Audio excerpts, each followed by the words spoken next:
Z100. This is Z100. If you would ever ask me, you know, one day you're going to talk to pop stars like Justin Bieber and Lady Gaga, and then you're going to have a mega superstar who has performed and recorded throughout the decades and touched so many people's lives. Cher is in the studio right now. Look at you.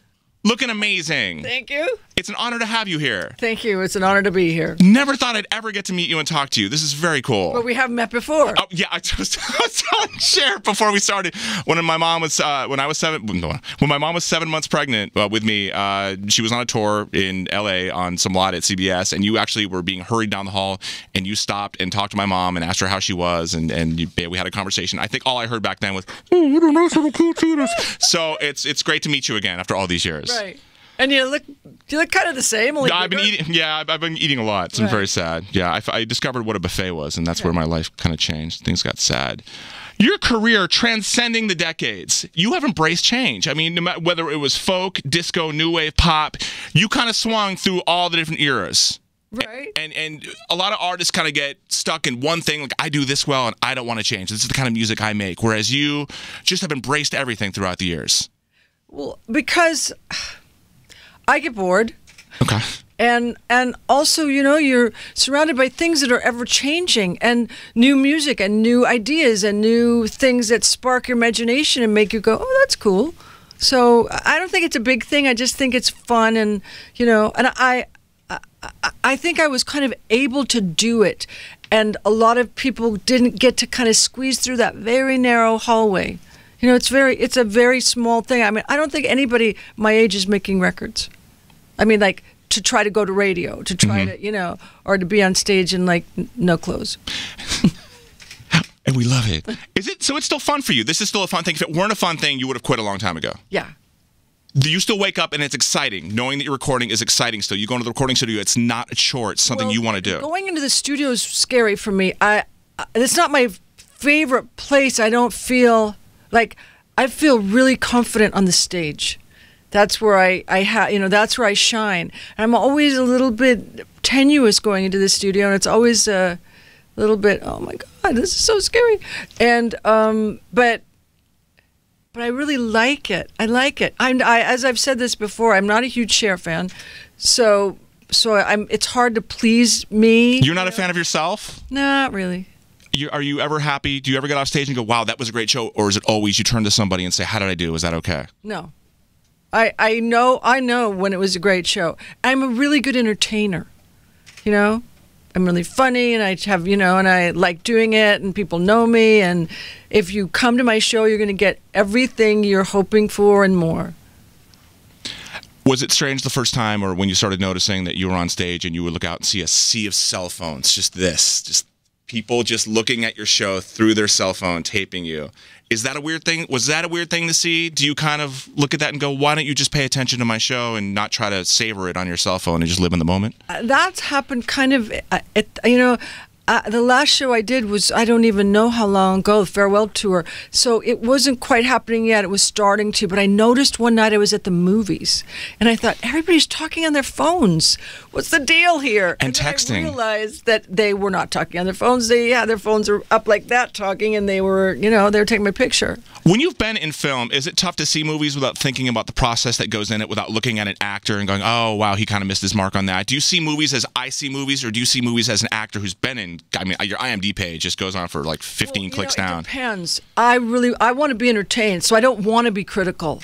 But if it's not good, I start seeing, that, everyone's acting is good, so the director sucks. So, and I start going, but if I get into a film, I'm like gone into it. You're just completely sucked in. Yes. My sister Meredith reminded me that, remember when we used to go home from school and we would pop in the VHS, we would watch Mask every day. And I completely forgot that we watched that movie every day a long time ago. And that was one of our favorite movies. And being a little kid, we kind of didn't get the whole thing, but but I enjoyed the movie because, I knew what it was like to be picked on in school, so I kind of related with that. Right. But yeah, that was like one of our favorite movies. My sister's like, you have to tell her. When we were out, we shot all the exteriors out in his neighborhood. Wow. And so Eric and I were riding around on our bike one day, and just because we were so bored, and this guy came up, this old guy, and said, "Rocky, it's so great to see you." I was so shocked, you know? Wow. He was like an old-timey guy. He believed that was really Yes. wow. So that You know, was wow, the casting was good on that movie then. Yeah. So you mentioned the cell phones. Are you texting on your cell phone? Do you text people or do you call them? Do you converse mainly by voice, or are you in the texting craze as well?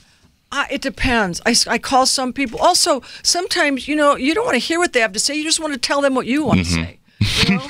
So, and you don't have time to listen to how they feel what you're talking about. So you just run it off. And then other times when you want to talk to them and actually hear what they have to say, and then you call them. You're doing a great job on Twitter, I must say.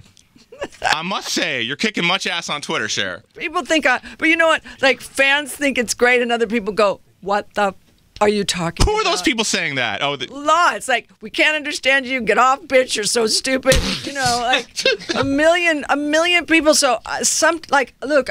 Also, it's hard for me to say what I need to say in those little, just so few 140 characters. Yeah. So I always kind of jumble up, make everything. Well, also, I'm dyslexic, so I can't. It's hard. But you know what? I like doing it. I don't care what people think. I just bought the domain twitterforshare.com, where you can go 1,040 characters. So just for you, I'll make you your own Twitter. Thank twitterforshare.com. We'll get this done. That way, it'll only be for you, and then people can't fight with you. They can read it. Okay.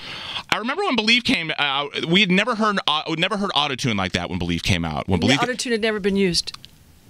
I remember Zapp and Roger had something similar in like around 1980, but it wasn't the way it was on Your Voice. So I played it when it was new, when I was in Minnesota. And I remember hearing it going, "Wow, this is different." Everyone heard it. "Wow, this is different." And South Park heard it, and they're like, "Wow, this is different," and goofed on you. But that song, still people think about that song, and it was like such a different sound. And then it took a while, but then everybody used an autotune. I actually just used it on my own record just now.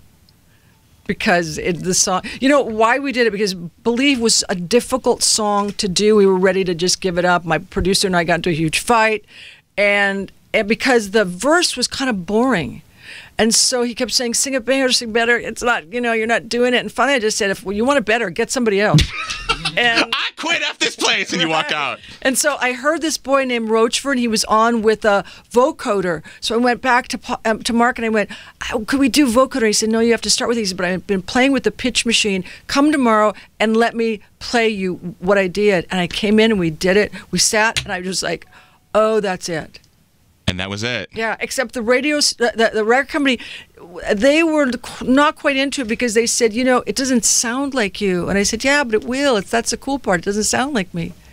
It adds to it. It's like putting spice. If you put like a decent amount of spice on food, it accentuates it. It doesn't take over, though, and it's good. So now we've got Woman's World. The single's out. The album is out on the 24th of September, so we got to wait through the entire summer to hear the album, but that's fine.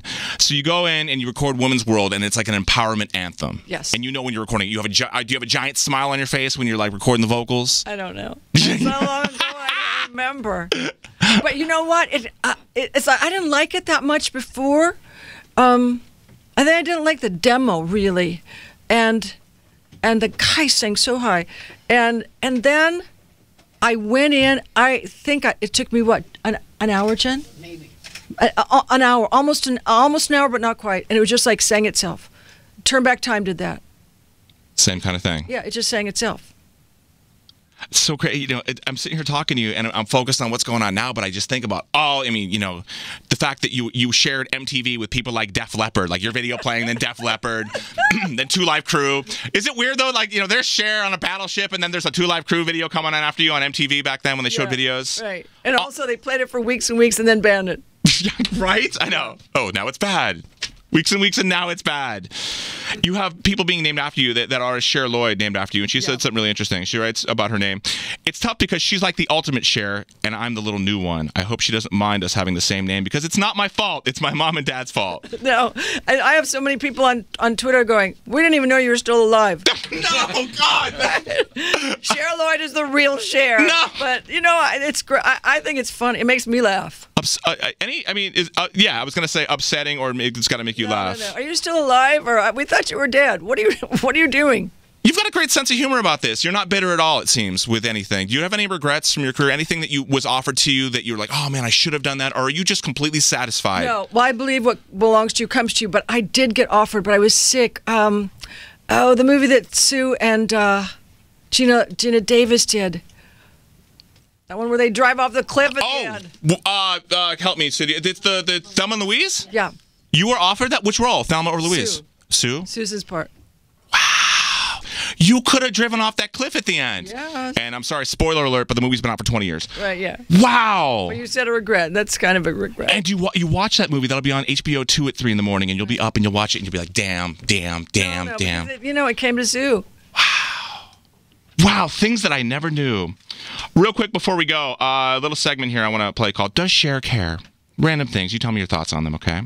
And unlike Twitter, you can go as long as you want. Paula Deen, wrong or misunderstood? Wrong. Okay, wrong. Sandra Bullock's new movie with Melissa McCarthy. Will it be good, or did the trailers give everything away? I don't know. A trailer's job is to make a better movie than the movie. So I don't know, but I'm interested because it looks cool. Okay. Does Cher care? Is the cupcake craze finally over? I don't know. It sucked to begin with. I'm like cupcake craze sucked. OG hostess cupcake girl myself. And the last one, should Edward Snowden be plucked out of Russia? Yes. Okay, there we go. That's it. Awesome. You're doing this thing. You know what? I don't know. You don't know? It's not my job. All right. It's above my pay grade. You're done with it. You're doing something cool. You're doing this thing on NBC. You're performing for the fireworks show. Is that what's happening? Nice. I think I'm in New Jersey. Is that where you are? Yeah. Nice. I'm sure the Jersey people will love having you there. Jersey, they'll rally around you. You're doing big things. Cher, an honor to have you here. Thank you. You're an amazing person. I got to be honest. I was so freaked out this morning. You were I talked to Whitney Houston before she passed away. I've talked to Madonna. But as far as a legend, just transcending the decades, it is such an honor to have you here.